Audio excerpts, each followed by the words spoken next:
ព្រមមុនស័ក្តិសិទ្ធឲ្យមនុស្សគ្រប់រូបគ្មានការងារណាបន្ទាន់ហួសពីការឆ្លើយអរគុណនេះទេដំបូងមានចិត្តវិទ្យាបុរាណមួយពោលថាអ្វីក៏ដោយដែលយើងឲ្យអ្នកដទៃដោយការពេញចិត្តយើងនឹងទទួលមកវិញទ្វេរាប់រយដងដូច្នេះការដឹងគុណនិងការនិយាយអរគុណអ្នកដទៃសម្រាប់រឿងអ្វីមួយដែលអ្នកបានទទួលពីគេវាមិនត្រឹមតែជាគោលប្រតិបត្តិអចិន្ត្រៃយ៍ទេតែក៏សំខាន់ចំពោះការធ្វើឲ្យជីវិតរបស់អ្នកល្អប្រសើរឡើងផងដែរការដឹងគុណគឺជាកម្លាំងដ៏មានថាមពលដូច្នេះបើអ្នកបញ្ជូនកម្លាំងនៃការដឹងគុណឲ្យទៅនរណាម្នាក់នោះហើយជាទីដែលការដឹងគុណធ្វើដំណើរទៅបើអ្នកគិតថាកម្លាំងនៃការដឹងគុណប្រៀបដូចលំអងមុនស័ក្តិសិទ្ធិភ្លឺផ្លេកនោះពេលអ្នកនឹកគុណដល់នរណាម្នាក់ដើម្បីតបស្នងអ្វីមួយដែលអ្នកទទួលបានពីគេគឺប្រៀបដូចជាអ្នកកំពុងតែប្រោះព្រំលំអងមុនស័ក្តិសិទ្ធិទៅឲ្យគេដូច្នោះដែរថាមពលវិជ្ជមានដែលមានអំណាចនៅក្នុងទឹកមុនស័ក្តិសិទ្ធិនឹងទៅជះឥទ្ធិពលចំពោះអ្នកណាម្នាក់ដែលអ្នកប្រោះព្រំទៅឲ្យ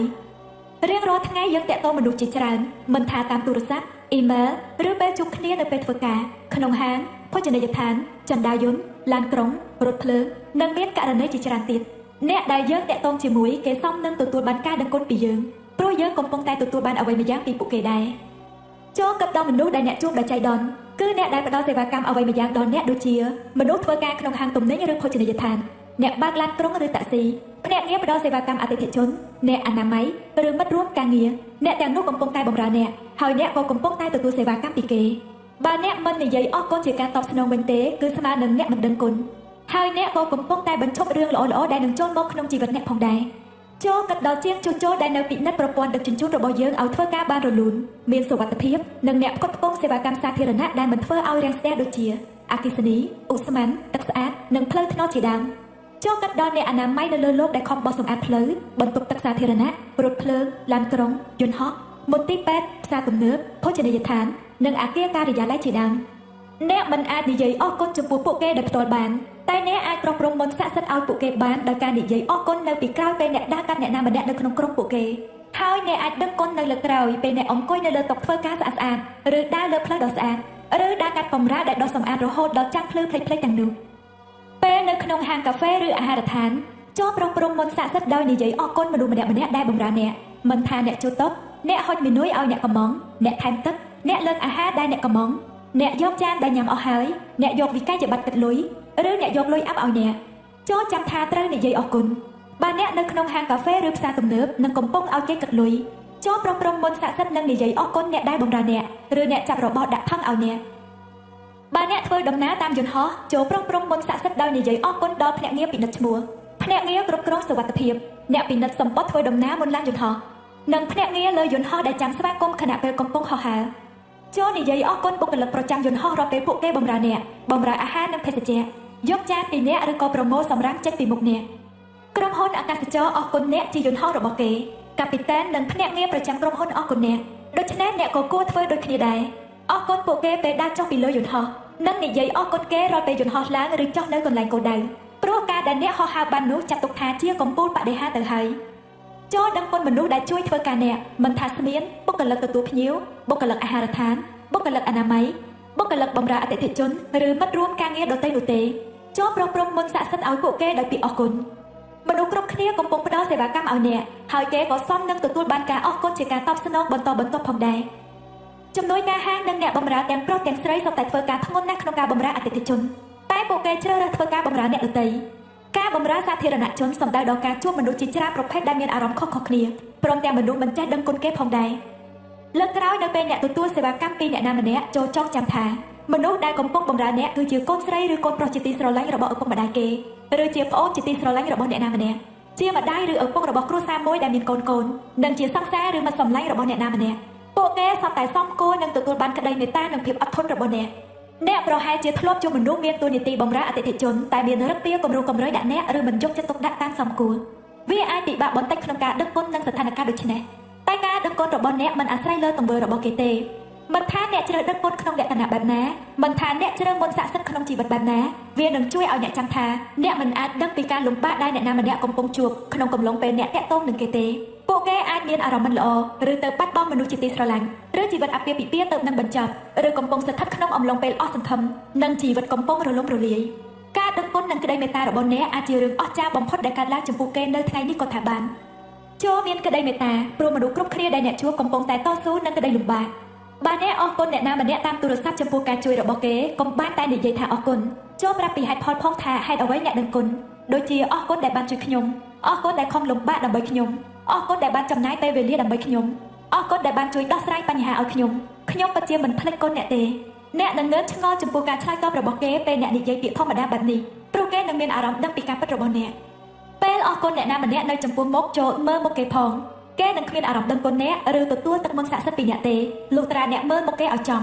nè đừng bắt bong ao các khung ca chui mà đủ mà đạn nước rồi phá đôi chỉ vật khuôn ai bà nè nị giấy óc con bạt lên lấy rồi nị giấy óc con đai tai phết mơ nè đợt tây rồi óc con khung cầm lông pe nị giấy tụt sạp bị pro tổng vườn đi bên đây tha nè mình bàn óc con chết bị chân nụ tê cá bị pi chăn môn khung từ tình cả đô ao ôn sấy khung từ khung hàng mùi bốc cả lật lúa đằng tha khung cầm bông sầm lằng rong ở vậy kê cọ đá đô cả đô đo là ở trong nước một ao khung hạ đôi kê tính ao ôn sấy rồi bốc kê chân nơi bé kê họ thông cả đô đã bị chọc dạng sốt ao khung tụt sạp khung cọ đồ lá ao khung cọ được nị giấyខ្ញុំនិយាយទូរស័ព្ទចាប់ពេលដើរដល់មុខហាងអារម្មណ៍មិនសប្បាយចិត្តក៏កាត់ឡើងខ្ញុំក៏ត្រឡប់ទៅរកបុគ្គលដែលជួយខ្ញុំមិនត្រឹមតែអរគុណទេតែខ្ញុំថែមទាំងប្រាប់ផងដែរថាហេតុអ្វីខ្ញុំអរគុណគេខ្ញុំប្រាប់ថាខ្ញុំពេញចិត្តនឹងគ្រប់យ៉ាងដែលគេធ្វើឲ្យខ្ញុំកម្រិតណាខ្ញុំបានប្រោះព្រំមុនស័ក្តិសិទ្ធិនៃការដឹងគុណឲ្យគេហើយទឹកភ្នែករលីងរលោមនៅក្នុងផ្ទៃគេនិងស្នាមញញឹមដែលស្រស់បំផុតតាមដែលអ្នកធ្លាប់ឃើញក៏រាយពេញនៅលើផ្ទៃមុខរបស់គេគ្រប់កម្លាំងអំពើតែមានកម្លាំងប្រតិកម្មស្មើគ្នាជានិច្ចបើអ្នកនិយាយពីអរគុណចេញពីចិត្តគឺមនុស្សដែលបានទទួលមានអារម្មណ៍ដឹងបានហើយការដឹងគុណរបស់អ្នកមិនត្រឹមតែធ្វើឲ្យមនុស្សម្នាក់ទៀតមានអារម្មណ៍ល្អប៉ុណ្ណោះទេថែមទាំងបន្ថែមសេចក្តីសុខដែលមិនអាចពិពណ៌នាបានឲ្យអ្នកផងដែរថ្ងៃនោះខ្ញុំដើរចេញពីហាងយ៉ាងមានសេចក្តីសុខដែលមិនអាចពណ៌នាបានខ្ញុំពុំមែនប្រើទឹកមុនស័ក្តិសិទ្ធិតែនឹងមនុស្សដែលបម្រើខ្ញុំទេគឺខ្ញុំប្រើនៅស្ថានភាពគ្រប់ប្រភេទពេលនិយាយលាកូនស្រីមុនពេលនាងបើកឡានទៅផ្ទះវិញខ្ញុំក៏អរគុណដែលនាងទៅដល់ផ្ទះដោយសុវត្ថិភាពដោយបកដៃទៅលើអាកាសហើយស្រមៃប្រោះព្រំទឹកមុនទៅលើនាងនិងឡានរបស់នាងពេលខ្លះខ្ញុំប្រោះព្រំមុនស័ក្តិសិទ្ធិនៅលើកុំព្យូទ័ររបស់ខ្ញុំមុននឹងចាប់ផ្ដើមក្រុមការថ្មីឬប្រោះព្រំមុនស័ក្តិសិទ្ធិទៅលើមុខខ្ញុំមុននឹងដើរទៅផ្សាររកទិញអ្វីម្យ៉ាងដែលខ្ញុំចង់បានកូនស្រីខ្ញុំក៏ប្រើទឹកមុនស័ក្តិសិទ្ធិដែរនៅពេលនាងបើកឡានបើឃើញអ្នកបើកឡានដទៃតានតឹងនិងកំពុងពន្លឿនល្បឿននាងនឹងប្រោះព្រំមុនស័ក្តិសិទ្ធិឲ្យដើម្បីជួយឲ្យគេមានអារម្មណ៍ល្អប្រសើរនិងជួយឲ្យគេបើកបរដោយសុវត្ថិភាពថ្ងៃនេះចូលនាំទឹកមុនស័ក្តិសិទ្ធិនៃការដឹងគុណទៅជាមួយអ្នកដើម្បីប្រោះព្រំឲ្យមនុស្សដែលបម្រើអ្នកនិងនិយាយពីអរគុណអ្នកដែលផ្ដល់សេវាខុសៗគ្នាយ៉ាងតិច10នាក់ក្នុងថ្ងៃនេះវាគ្មានបញ្ហាអ្វីនោះទេបើអ្នកមិនបានអរគុណនៅចំពោះមុខគេអ្នកអាចអរគុណពួកគេក្នុងចិត្តក៏បានទឹកមុនស័ក្តិសិទ្ធិនឹងទៅដល់ពួកគេឧទាហរណ៍ដូចជានិយាយនឹងខ្លួនឯងក្នុងចិត្តថាខ្ញុំពិតជាអរគុណអ្នកបោះសម្អាតណាស់ពួកគេធ្វើតាំងពីព្រលឹមដើម្បីឲ្យផ្លូវស្អាតគ្មានសម្រាមនិងគ្មានធូលីជារៀងរាល់ថ្ងៃខ្ញុំពិតជាអរគុណខ្លាំងណាស់ដើម្បីឲ្យប្រកបចូលរាប់មនុស្សបម្រើអ្នកដែលអ្នកដឹងគុណនោះអ្នកនឹងដឹងនៅពេលអ្នកអរគុណមនុស្ស10អ្នកផ្សេងគ្នាចំពោះសេវាកម្មរបស់ពួកគេនិងប្រោះព្រំមុនស័ក្តិសិទ្ធិឲ្យពួកគេទាំងអស់បើអ្នកស្រមៃប្រោះព្រំមុនស័ក្តិសិទ្ធិនៅលើមនុស្សពេលអ្នកអរគុណពួកគេអ្នកនឹងមានរូបភាពនៅអ្វីដែលកើតឡើងពិតក្នុងបែបមើលមិនឃើញដោយអនុភាពនៃការដឹងគុណតាមរូបភាពនៅក្នុងចិត្តនេះនឹងជួយឲ្យអ្នកជឿនិងដឹងថាទឹកមុនស័ក្តិសិទ្ធិនៃការដឹងគុណបានទៅដល់អ្នកនោះពិតនឹងជួយពួកគេឲ្យមានជីវិតល្អប្រសើរហើយគ្រប់ពេលដែលអ្នកប្រោះព្រំឲ្យអ្នកដទៃវានឹងត្រឡប់មកក្នុងជីវិតអ្នកវិញបើថ្ងៃនេះអ្នកនៅផ្ទះចូលអង្គុយព្រមជាមួយនឹងប៊ិចកូនសៀវភៅឬនៅមុខកុំព្យូទ័រហើយរំលឹកដល់កំឡុងពេលដែលមនុស្សបានធ្វើតួនាទីផ្ដល់សេវាកម្មព្រមទាំងចំណាយពេលដើម្បីអ្នកដែលអាចជាអ្នកជជែកជាមួយអ្នកតាមទូរស័ព្ទអាចជាអ្នកលក់ទំនិញដែលសម្រាប់ចិត្តជួយដោះស្រាយបញ្ហាឲ្យអ្នកឬអាចជារឿងដែលអ្នកបានទទួលសេវាកម្មដ៏សំខាន់ពីប្រេសនីបុគ្គលិកអនាម័យហាងទទួលទិញរបស់ចាស់ឬបុគ្គលិកហាងគ្រឿងទេសចូលធ្វើតារាង10យ៉ាងកំឡុងពេលដែលអ្នកបម្រើសេវាកម្មទាំងនោះជួយអ្នកនិងប្រោះព្រំមុនស័ក្តិសិទ្ធិទៅវិញដោយនិយាយអរគុណគ្រប់គ្នាម្ដងម្នាក់ឧបករណ៍រំលឹកដ៏ស័ក្តិសិទ្ធិចូលអានគោលប្រតិបត្តិនៃថ្ងៃស្អែកនៅថ្ងៃនេះព្រោះគោលប្រតិបត្តិថ្ងៃទី11នឹងចាប់ផ្ដើមភ្លាមនៅពេលអ្នកភ្ញាក់ពីដេកគោលប្រតិបត្តិស័ក្តិសិទ្ធិលេខ10 1. អនុវត្តគោលប្រតិបត្តិស័ក្តិសិទ្ធិលេខ1គឺគិតតែរឿងល្អៗនៃជីវិតសារឡើងវិញពីប្រការ1ដល់ប្រការ3ដោយកត់ត្រារឿងល្អៗ10យ៉ាងរួចសរសេរហេតុផលដែលអ្នកត្រូវដឹងគុណអានកំណត់ត្រានេះសារជាថ្មីម្ដងទៀតលុះពេលអានរឿងល្អនីមួយៗចប់ហើយចូលនិយាយថាអរគុណហើយធ្វើឲ្យអារម្មណ៍ដឹងគុណចំពោះអ្វីល្អៗទាំងនោះមានសភាពជ្រាលជ្រៅបំផុតតាមដែលអាចធ្វើបាន 2. ថ្ងៃនេះចូលប្រោះព្រំមុនស័ក្តិសិទ្ធិឲ្យមនុស្ស10នាក់ដែលផ្ដល់សេវាកម្មដល់អ្នកដោយអរគុណគេនៅចំពោះមុខឬបើមិនដូច្នោះអរគុណគេនៅក្នុងចិត្តក៏បានចូលរំលឹកគុណមនុស្សដែលផ្ដល់សេវាកម្មដល់អ្នក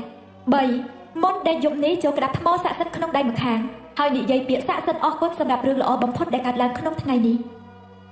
4. ចូលអានគោលប្រតិបត្តិនៃថ្ងៃស្អែកនៅថ្ងៃនេះព្រោះគោលប្រតិបត្តិថ្ងៃទី11នឹងចាប់ផ្ដើមភ្លាមនៅពេលអ្នកភ្ញាក់ពីដំណេក